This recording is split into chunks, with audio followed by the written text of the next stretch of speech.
As três etapas da graça, segunda parte.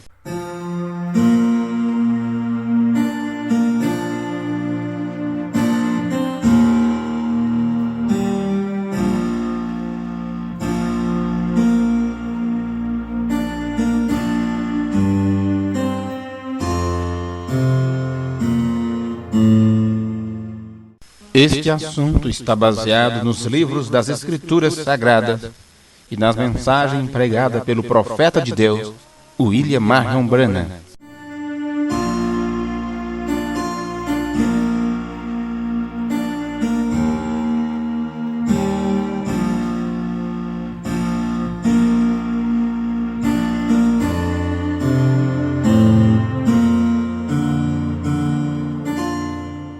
O plano de Deus na purificação da terra acontece em três etapas: dilúvio, Gólgota, Armagedon. Dilúvio aponta para a justificação, o Gólgota para a santificação e o Armagedon aponta para o batismo do Espírito Santo. A terra passou pelo batismo nas águas com o dilúvio. A terra passou pela santificação através do sangue de Cristo e passará também pelo batismo de fogo no Armagedon. O crente, o Filho de Deus, ele passa por essas três etapas da vida cristã: justificação pela fé, quando é batizado nas águas em nome do Senhor Jesus Cristo; santificação pela fé, quando vive uma vida santificada, separada do mundo; e depois o fogo, o batismo do Espírito Santo, mudando-lhe a natureza.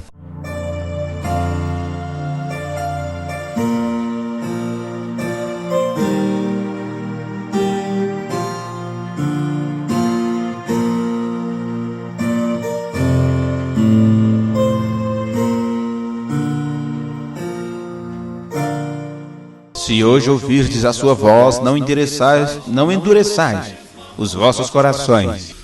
O homem, ele pode se arrepender do seu pecado e ainda seguir sendo imoral. Todavia terá o desejo de olhar estas mulheres imorais pela rua. Talvez haja sido um bêbado, e cada vez que cheirar o licor, sente o mesmo desejo. Todavia ali está essa natureza. Porém, quando é santificado, este ato lhe tira o desejo que antes tinha. Portanto, pode ser tentado, porém já tem sido tirado o desejo. Sem dúvida, não está completo, porque o vaso está limpo, porém está vazio. Mas quando vem o batismo do Espírito Santo e fogo, então chega a ser uma possessão de Deus, posto no serviço do Senhor. A santificação somente nos separa para o serviço. Porém, o batismo do Espírito Santo e fogo nos coloca no serviço.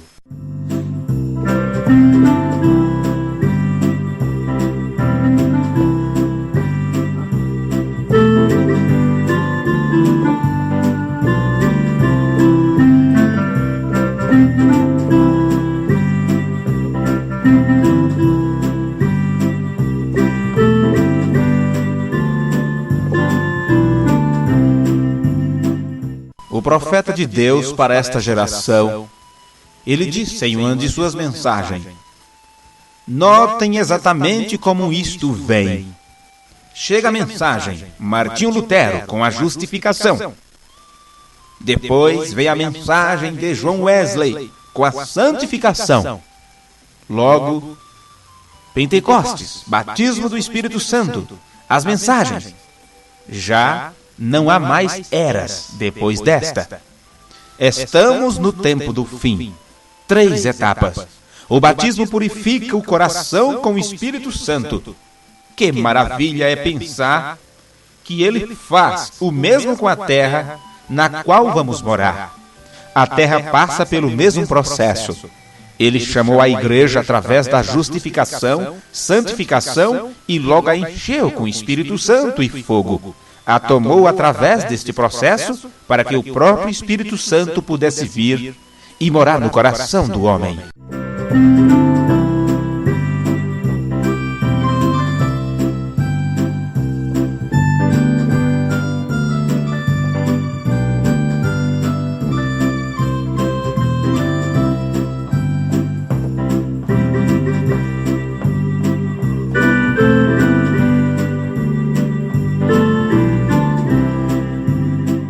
Em 2 Pedro, capítulo 3, versículos 5 e 6, o apóstolo se refere a 3 etapas da terra. Ele obtém 3 etapas. Notem como a expõe.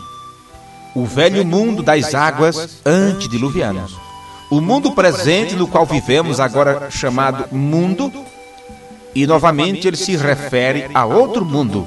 O mundo que está por vir. O novo mundo. Observe isto em 2 Pedro, capítulo 3, versículos 5 e 6. O velho mundo que sobressaiu nas águas de Gênesis, capítulo 1:1. O mundo presente e o vindouro. 3 mundos, 3 etapas do mundo. E notem como Deus nos esclarece seu plano de redenção. Isto verdadeiramente entusiasmou a minha alma quando vi. Como ele nos esclarece aqui seu plano de redenção. E agora eu quero que você compare o que vemos com os nossos próprios olhos. O que Deus tem feito mesmo para redimir seu povo. Porque Deus é imutável. Não muda nenhum de seus planos ou nada.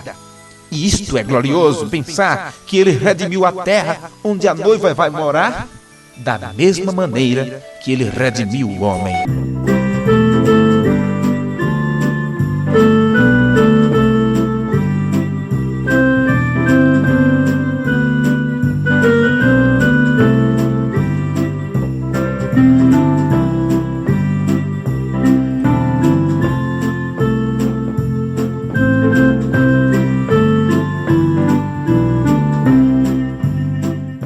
Antes do dilúvio, a terra tinha que se arrepender. E se arrependeu em Noé, no qual a terra recebeu seu batismo em água. Foi totalmente coberta com água. Então a justificação, mostrando que ele está em seu caminho, para fazer voltar a este mundo caído desde o Éden outra vez a sua restauração. Deus batizou a terra em água e perdoou todo o passado da terra. A terra se dispôs para tudo isso. Chegou o Senhor Jesus Cristo à segunda etapa e no Calvário derramou seu sangue sobre a terra para purificá-la e ao mesmo tempo para comprá-la, purificando-a e reclamando-a. Vem, esse é o mundo no qual vivemos agora.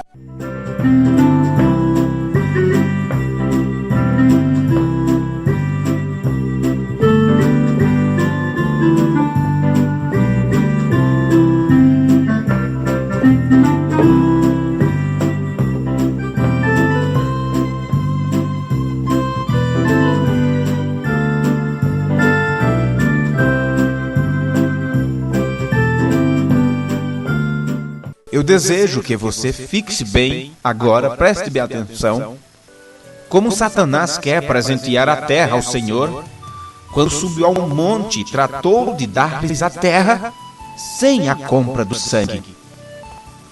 Ele não aceitou. Como esse era o preço da redenção, ele não aceitou a oferta de Satanás. E Satanás tratou de dizer-lhe: tudo isto te darei sem que tenhas nada que fazer. Simplesmente me rendas cultos, e não tens que passar por sofrimento, sangue, cruz, nem nada. Porém o Senhor não aceitou, porque sendo ele a palavra, ele veio para resgatar a terra, porque na transação que Adão fez, ele permitiu que o pecado, permitiu que o diabo a dominasse, e Cristo veio para comprar, para resgatar de volta. Você observou como Abraão fez? Quando aqueles cananeus procuraram lhe dar a terra, Abraão não aceitou. Lhes disse: não te peça o preço do campo, e seja hoje conhecido que este lugar o tenha comprado. Ele a comprou com certa quantia de ciclos de prata diante do povo como insígnia, como um testemunho, e disse que se saiba neste dia que comprei este lugar. Sim, desta mesma maneira, o diabo tratou de dar a terra ao Senhor como um presente. Porém, ele não aceitou. Porque se houvesse aceitado desta maneira, então Satanás ainda domínio sobre ela, vê em você?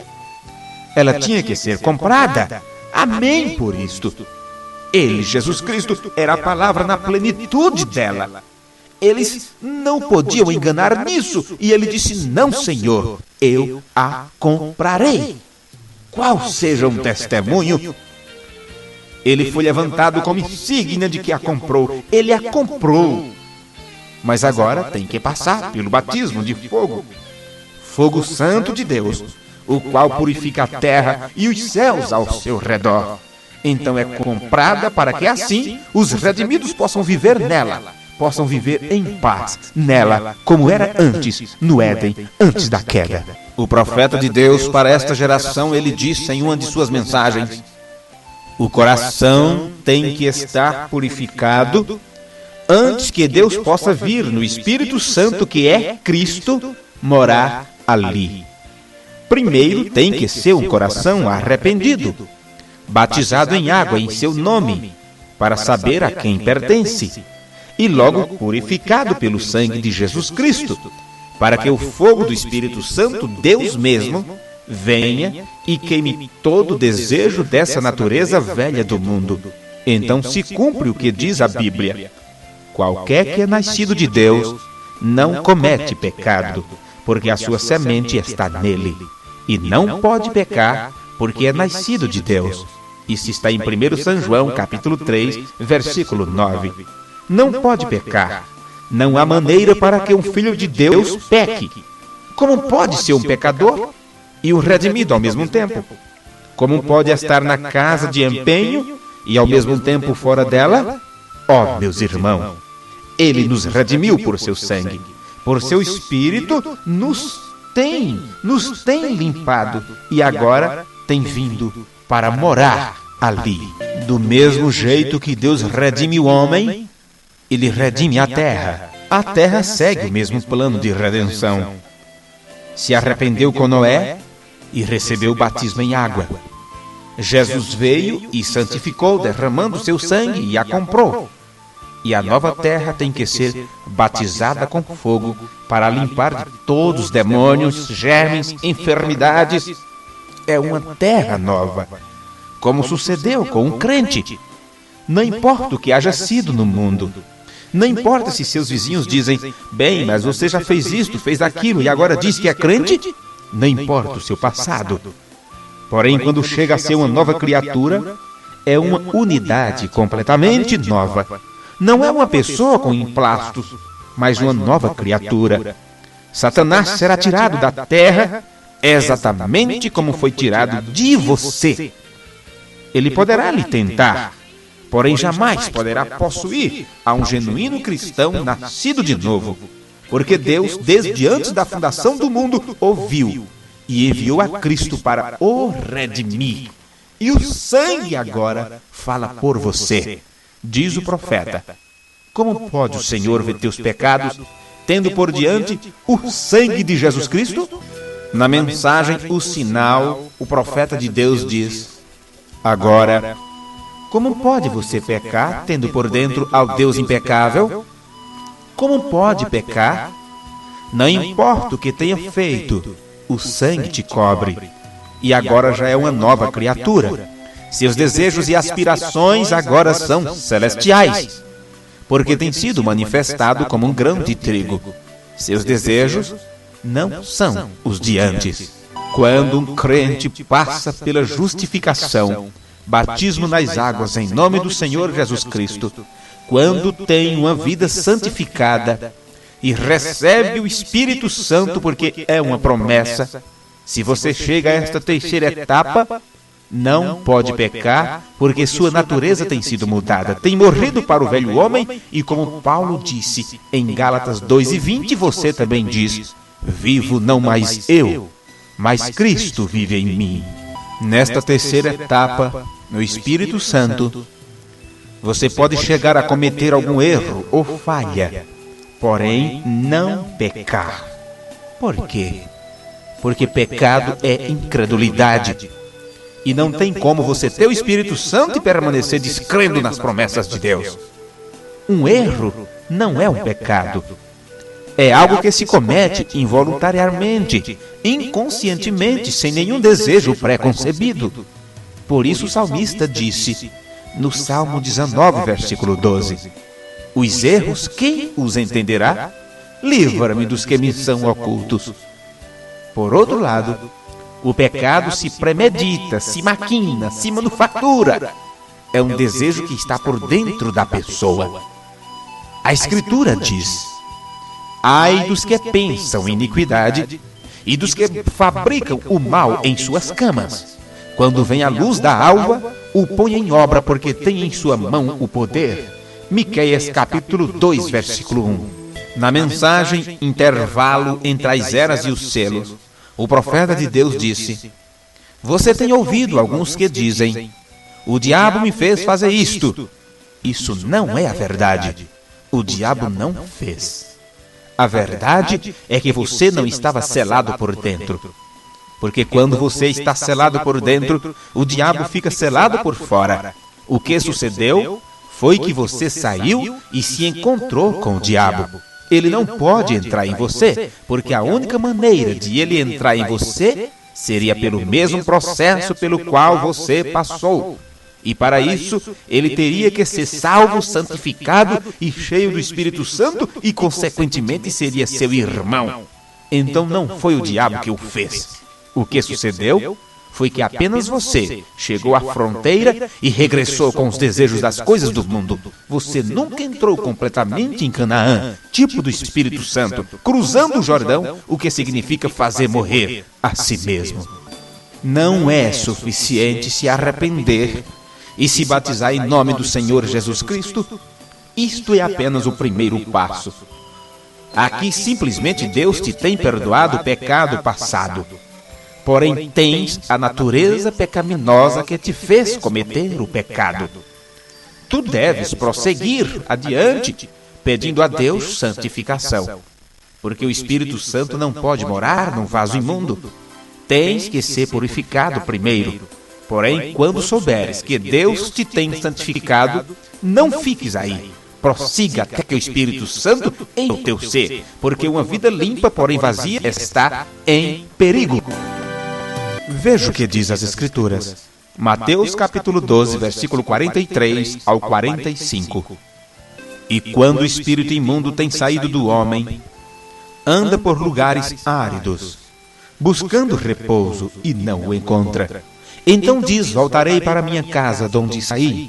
E voltando, achando-a desocupada, varrida e adornada, o crente está limpo, glória a Deus, estou muito bem. Deixei o vício, deixei o pecado de lado, já não faço mais aquilo.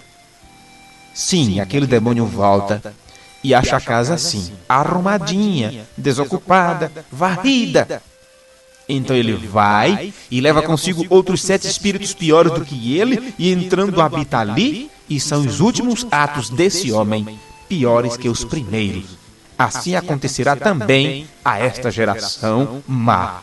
Porque o espírito imundo vem, volta com 7 piores, porque agora a casa está espaçosa. O crente está limpo, mas não se encheu com o Espírito Santo. Há perigo na primeira e na segunda etapa. Porém, prossiga, meu irmão, até que o Espírito Santo more em você.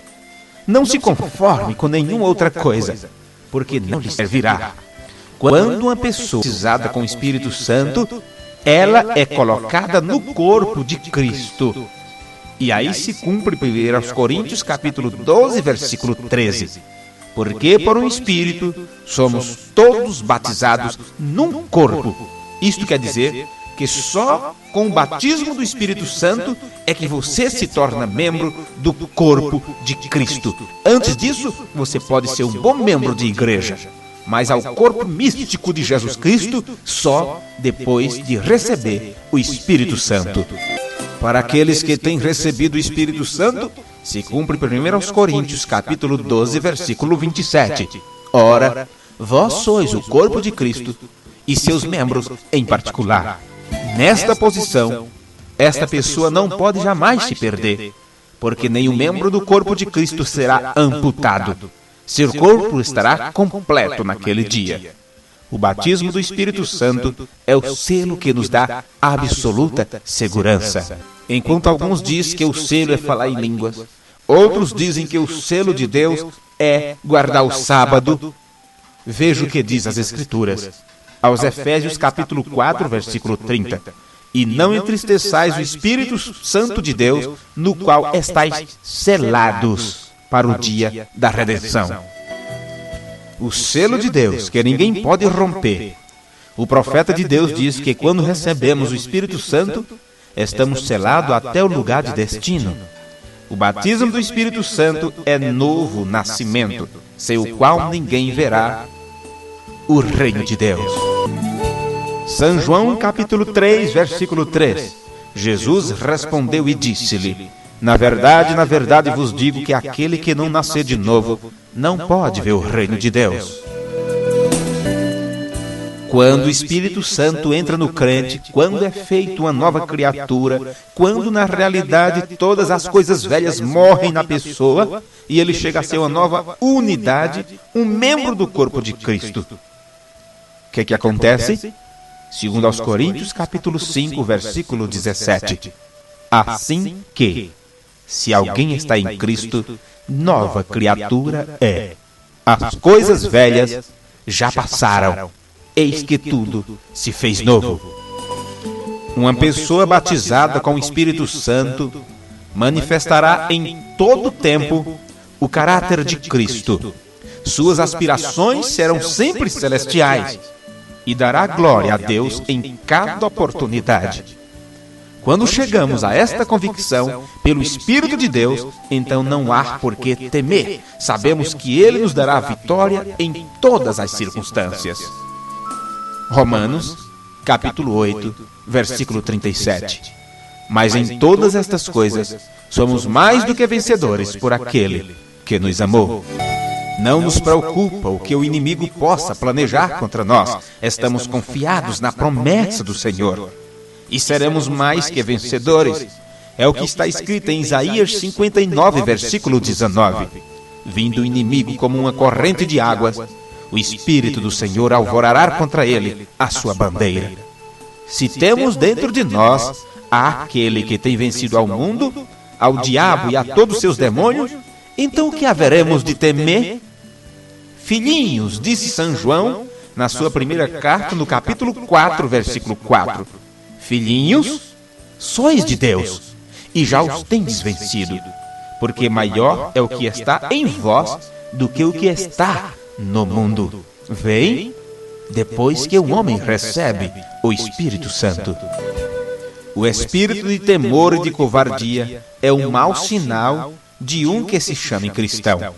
Na epístola 2 Timóteo, capítulo 1, versículo 7, Paulo escreveu: porque Deus não nos deu espírito de temor, mas de fortaleza, de amor e de moderação.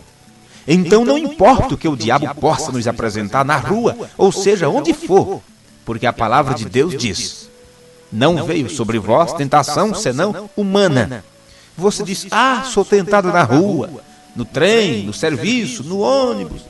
Como sou tentado. Ora, 1 aos Coríntios, capítulo 10, versículo 13. Não veio sobre vós tentação senão humana, mas fiel é Deus, que vos não deixará tentar acima do que podeis. Antes com a tentação dará também o escape, para que a possais suportar. Veja o que diz o irmão Branham em uma de suas mensagens. Nenhum homem, nenhuma mulher, nenhuma pessoa, jovem, senhorita, a mim não importa quem seja, não está apto para subir ao púlpito nem ainda reclamar ser um cristão, se não estiver cheio do Espírito Santo. Tu não tens direito à ceia do Senhor. Tu não tens direito à comunhão. Tu não tens direito ao lavamento dos pés, nem a nada, até que tu não estejas purificado pelo fogo santo de Deus. Quando ele pregou a mensagem Perguntas e Respostas sobre os selos, na página 43, o irmão Branham disse: muitas não sabem como devem se conduzir e vivem qualquer classe de vida e logo vêm para tomar a Santa Ceia. Isto não é correto. Quando a gente que toma a Santa Ceia e anda roubando, mentindo e bebendo, isto é algo horrível, terrível. Isto não se deve fazer. Na página 17 da mensagem em inglês, o que é o Espírito Santo, o irmão Branham diz: Se tu não vives uma vida digna, aparta-te da ceia do Senhor. E se não a tomas, mostra por tua consciência que és culpável. Quem não é comigo é contra mim. Em outra parte desta mesma mensagem, ele disse outra coisa. Dão a Santa Ceia a gente que bebe, que mente, que rouba, que fuma, que mata e faz toda classe de coisas. Se alguém chega a tomar a Santa Ceia, quando aqui nós a estamos tomando, está respirando e tomando condenação para si mesmo, não discernindo o corpo do Senhor. Meus amigos, isto nos deixa sem desculpas. Temos que chegar ao batismo do Espírito Santo para que tenhamos todos os direitos no corpo do Senhor. Irmão, irmã, não se detenha na carreira cristã, prossiga adiante, como diz o apóstolo São Paulo. Filipenses capítulo 3, versículo 13 e 14. Esquecendo-me das coisas que atrás ficam e avançando para as que estão diante de mim, prossigo para o alvo, pelo prêmio da soberana vocação de Deus em Cristo Jesus. O profeta disse: nem Pedro, nem os outros discípulos foram convertidos, até que veio o Pentecostes sobre ele. Cada um de nós tem o seu próprio Pentecostes. Alguém perguntou ao irmão Branham se poderíamos saber quando temos recebido o Espírito Santo. O irmão Branham lhe respondeu com a seguinte pergunta: poderá uma mulher grávida dar à luz e não saber que deu à luz uma criança? Claro que sim. Isso não pode passar despercebido. Certamente que sabemos se temos ou não o Espírito Santo. Tampouco isto é algo da imaginação ou de suposição. Isto tem que ser algo real e verdadeiro na vida do indivíduo. O proceder dos discípulos antes do Pentecostes mostra que não o tinha. O Senhor disse a Pedro, em Lucas capítulo 22, versículo 32, mas eu roguei por ti, Pedro, para que a tua fé não desfaleça, e tu, quando te converteres, confirma teus irmãos. O que isto quer dizer? Necessitava converter-se para vir a confirmar a seus irmãos. Necessitamos do batismo do Espírito Santo para poder realizar qualquer obra para Deus. São Lucas capítulo 24, versículo 49 diz: e eis que sobre vós envio a promessa de meu Pai. Ficai, porém, na cidade de Jerusalém, até que do alto sejais revestido do poder. Eu quero que meus ouvintes observem que eles, os apóstolos, não deviam começar nenhuma obra até que o Espírito Santo viesse sobre eles.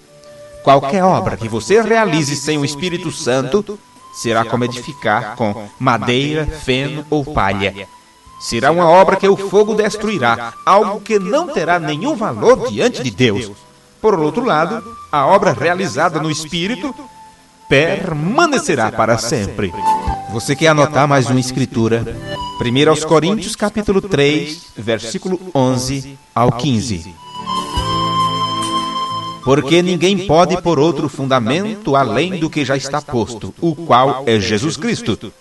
E se alguém sobre este fundamento formar um edifício de ouro, prata, pedras preciosas, madeira, feno, palha, a obra de cada um se manifestará. Na verdade, o dia a declarará, porque pelo fogo será descoberto, e o fogo provará qual seja a obra de cada um. Se a obra que alguém edificou nessa parte permanecer, esse receberá galardão. Se a obra de alguém se queimar, sofrerá detrimento, mas o tal será salvo, todavia como que pelo fogo. Romanos capítulo 8, versículo 9 diz: vós, porém, não estais na carne, mas no Espírito, se é que o Espírito de Deus habita em vós. Mas se alguém não tem o Espírito de Cristo, esse tal não é dele. Amigos cristãos, se o Espírito Santo está numa pessoa, isto mostra que ela é de Deus. Para libertar a Israel, Deus pediu como sinal o sangue do cordeirinho. Porém, hoje se requer a vida do cordeiro. Aquilo era uma figura disto. Deus requeria o sangue como um sinal de que a vida do animal havia saído em substituição do primogênito. Aquele sangue era uma proteção para essa casa. Nenhuma outra coisa o podia ser, porque isso era o que Deus requeria. Nada, pois, podia substituir. Se não estivesse o sangue na porta, haveria morte. Porém, o sinal hoje é a vida que estava no sangue do Cordeiro. Essa vida que saiu de Cristo tem que regressar ao crente que se identifica com Ele. E todo aquele que não tenha essa vida, que é o Espírito Santo, morrerá. A vida do Cordeiro é o Espírito Santo, e esse é o sinal que Deus requer hoje. Agora, meus irmãos, como saberemos que o sangue do Senhor Jesus Cristo se aplicou à minha vida e que ninguém pode me acusar agora como um pecador?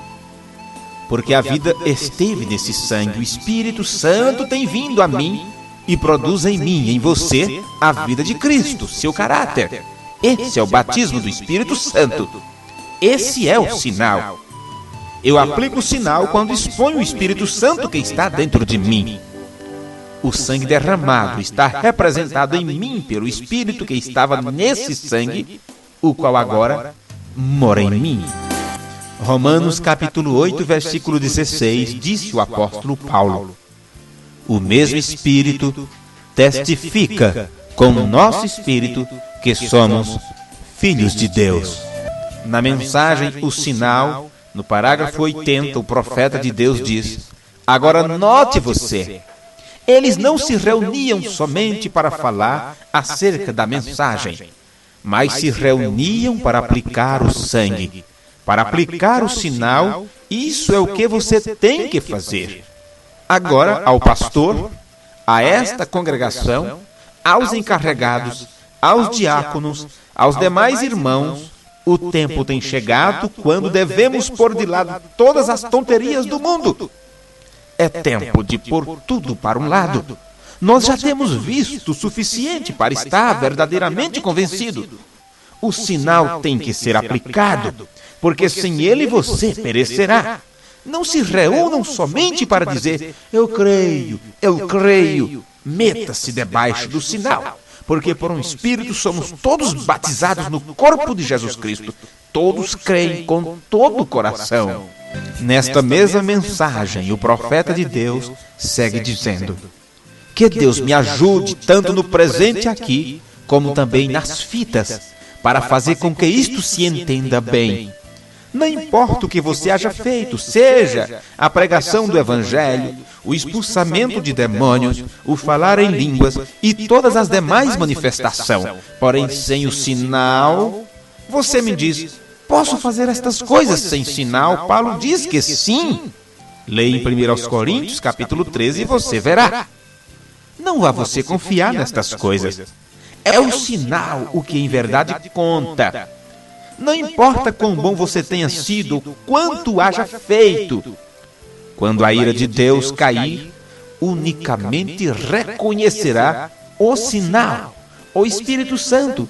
O sinal mostra que o preço requerido tem sido pago.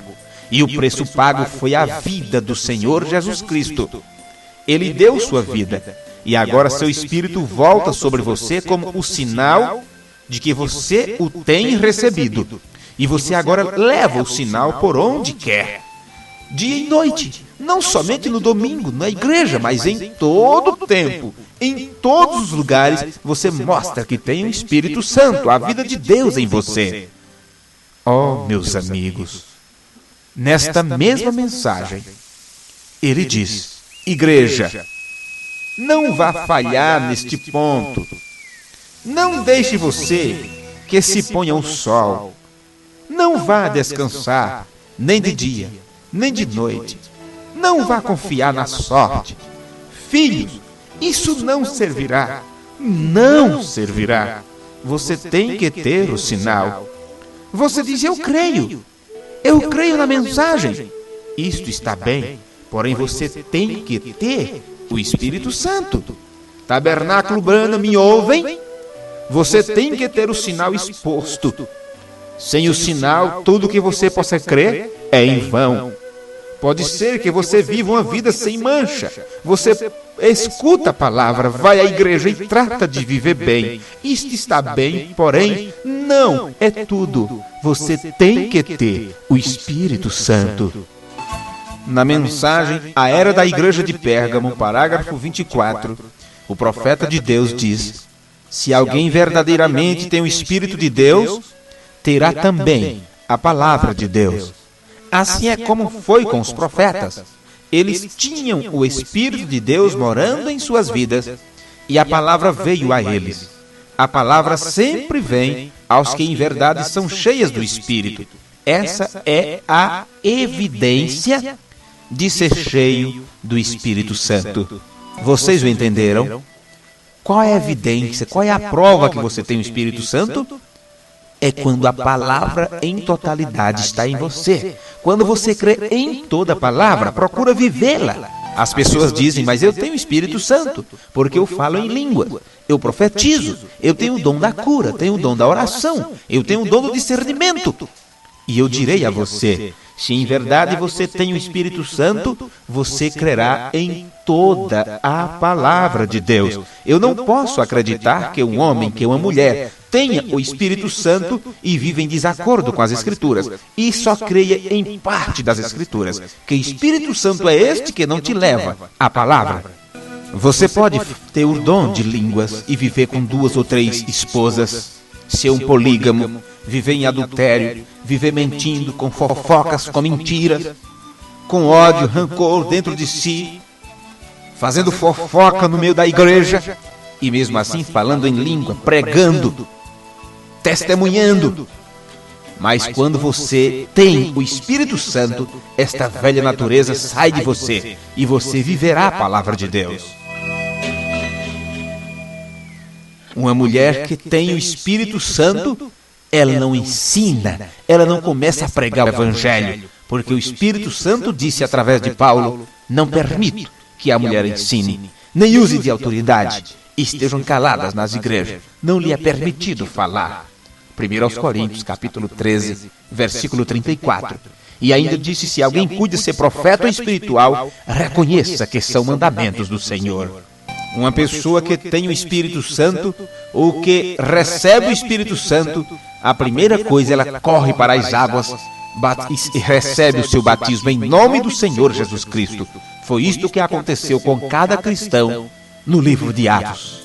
No penúltimo parágrafo da página 2, da mensagem discernindo o corpo do Senhor, o profeta diz: o melhor testemunho que mostra que temos o Espírito Santo é quando o nosso espírito concorda com a palavra. Na era de Pérgamo, o profeta disse: quando vier aquele Espírito da verdade, a palavra, ele vos guiará toda a verdade, a palavra da verdade.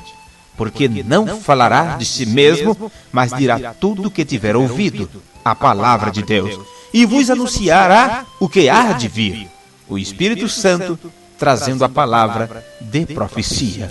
Meus amigos, eu quero que você fixe bem que Jesus não disse que a evidência de ser batizado com o Espírito Santo era o falar em línguas ou interpretá-las, profetizar, gritar ou dançar.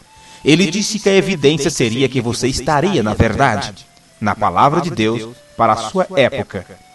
A evidência tem a ver com proceder, ou com receber a palavra para a era. No parágrafo 28 do mesmo livro, o profeta de Deus disse: se alguém cuida ser profeta ou espiritual, reconheça que as coisas que eu vos escrevo são mandamentos do Senhor, fazendo referência a 1 Coríntios, capítulo 14, versículo 37. A prova de se ter o Espírito morando numa pessoa era conhecer e seguir o que o profeta de Deus dava para a sua era, à medida que punha a igreja em ordem. A evidência de um genuíno cristão cheio do Espírito Santo não é produzir a verdade palavra, mas receber a verdade, a palavra, crer e obedecê-la. Em cada era da igreja, ouvimos estas palavras: o que tem ouvidos, ouça o que o Espírito diz. O Espírito da palavra. Se você tem o Espírito, você ouvirá a palavra para a sua era, assim como aqueles cristãos receberam a palavra para a era deles.